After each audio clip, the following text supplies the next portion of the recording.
Hi there, franchisees and small business owners. It's Jen Brannon from AC Inc. And this week we're talking about dealing with customer complaints. And this is something that unfortunately a lot of us business owners have to deal with. We typically cannot keep our customers happy 100% of the time. Things happen, mistakes are made, sometimes we drop the ball, sometimes our customers may have unrealistic expectations. Whatever it may be, there are instances where we are going to get some complaints. So the key that I have realized over the years is really all about how you deal with those complaints. So I'm just going to give you a few pieces of advice that you can take with you back to your businesses just to make sure that you are dealing with your complaints effectively. So the number one tip is that you always want to remain quiet when that complaint is coming in. So if it's via phone or Zoom or what have you, you just want to sit back and you want to let the customer vent. Let them get it out. We all know how good it feels sometimes to just get things out. And sometimes that's all we need. We just need to get it out, but then also know that the person has heard us. So just let them vent. Don't cut them off. Don't come up with excuses. Don't apologize too quickly. Just let your customer vent their complaint. Once they're all finished, then you can ask those follow-up questions if you want more details. And you really have to use those cues to figure out what the next step is. It could be a situation where you need to figure out what happened. It could be a situation where they are right. Like they do have a valid complaint and we did drop the ball. So you want to, second tip is you want to just acknowledge that you've heard them and that you understand. Maybe you might want to repeat their issue or complaint back to them and ask them, have I heard you correctly? I just want to make sure that I have, the facts straight and what you're trying to convey to me, and make sure that you get that agreement so that that they know that, yep, you have heard them, you understand that their complaint, and you want to then apologize if it's required. So again, if it's something that you've dropped the ball, then right away, I'm so sorry this has happened. If you can fix it right away, that's the greatest. Sometimes you can't though. You may need to say, I'm sorry this happened. I really want to look into this situation. I'm just going to ask you a few follow-up questions just to make sure that I have all the facts. Then I'm going to look into it. I'm going to get right back to you. But again, you want to make sure that they know that you've heard them and that you're taking it seriously and that you care. Half the battle is just showing that you care. Even if you come back to them and say, look, we dropped the ball. It was our error. There was a breakdown in communication. I mean, you don't come up with excuses because nobody wants to hear excuses. Just keep it short and simple. And say, this is then what we are going to do to fix it, which I'll get to in a sec. But sometimes an apology is not necessarily what you do want to come back to the customer about. Maybe you haven't dropped the ball. Maybe it's something that they're unhappy with a policy. Maybe they have very high expectations, way beyond what the agreement was originally, to whether it be a service or a product or what have you. So, but still, you can say, I'm sorry you feel this way. It's not our intention for our customers to feel this way. So just acknowledge their feeling. That way, you're not acknowledging that you are at fault, but you're acknowledging that how they're feeling. And then you can move on to that next step if you can rectify the problem. If you can smooth it over, I always recommend doing that just because we would much rather have someone, diffused and happier than being like, nope, that's our policy, suck it up. Away you go. Even if sometimes we do have to say, I'm sorry you feel that way, but this is our policy and we have to abide by our policy because of blah, blah, blah, blah. But if you can give them something, what I'll do for you though is because, I want to make sure that you're a happy customer. I will do X, whatever it might be.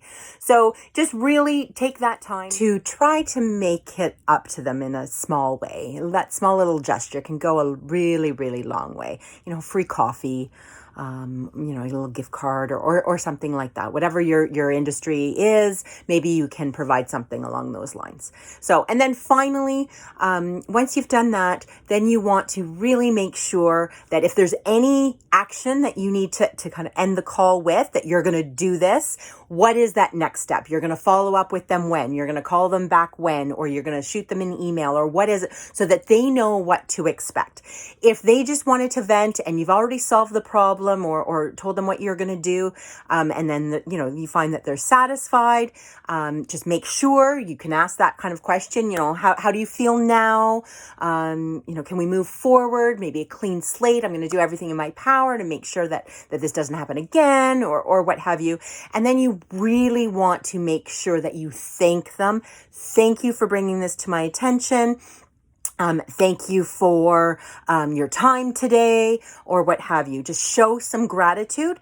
And even if it's something that your team dropped the ball, or there was a breakdown or something, you want to let them know that I appreciate this, because this is going to let me address this issue that I have, in my business. Obviously, some communication was broken down, or whatever it might be, and I do appreciate it. I'm sorry that you received poor service in the process, but I'm going to take this important information and I'm going to really do something so that this doesn't happen again. And that will go a long way as well. I'm a big fan of vulnerability. And because I feel like having that personal connection, and it allows people to kind of understand where you're coming from, and that it's okay. People make mistakes. It's okay. And I'm not saying this is going to work with everyone. There are some people out there that no matter what you're going to do, you're just not going to make them happy, and they just want to yell at everyone and anyone. Mind. If you have someone who's calling in and complaining, and like aggressive and swearing and just yelling, screaming at you, we just don't always have to take that. So especially you new business owners who feel like you don't want to make customers mad. You don't want to lose the sale. You may believe that the customer's always right. My personal view and from my experiences, that's not always the case. I'm not about to be abused by a customer. I'm just not. I'm going to say to them on the phone that I'm sorry you are upset. I'm going to acknowledge their feeling. I'm sorry you're upset, but I want to speak to you about this, but I can only do it when you're calm and you're not swearing and yelling at me. So I'm going to end this call right now, and you can call me back, or we can communicate via email so that we can address the situation when we're both calm and so on. I'm just not going to engage in a conversation where, I'm being abused verbally. So let's just, pause that for now, and we'll connect later, or whatever it might be, because we shouldn't be abused from our customers, bottom line. And the other thing to mention, and this goes along the line of that thinking of the customer's always right. There are times that I have had to say to a customer, I just don't think we're a good fit. We're just not a good fit to do business together, because there are customers out there that have too high of expectations that go way above and beyond maybe the service or the product that you provide, or they can't follow the policy. To me, no amount of money, no sale is worth the mental health of myself and my staff. And that wasted time spent trying to make this customer happy. It's just not worth it. So as I said, I have had those conversations with people before where I've said, I'm so sorry. We're obviously not meeting your expectations, or we can't come to a compromise on this. I'm really sorry, but I don't think it's a good idea for us to do business anymore. Thank you very much. Here's your refund. So if you need to give them some money back, that's appropriate, whatever it might be in your own business, or just not renew a contract, or what have you. But that's your prerogative as the business owner. So don't feel bad about doing that. If you need to, your staff and you will be better off for it, because again, that anxiety and wasted time is just not worth it. So Anyway, those are my tips for dealing with complaints. I hope they help, and watch for more videos because I'm always making them. Those little tidbits for business owners that hopefully will help in your operations.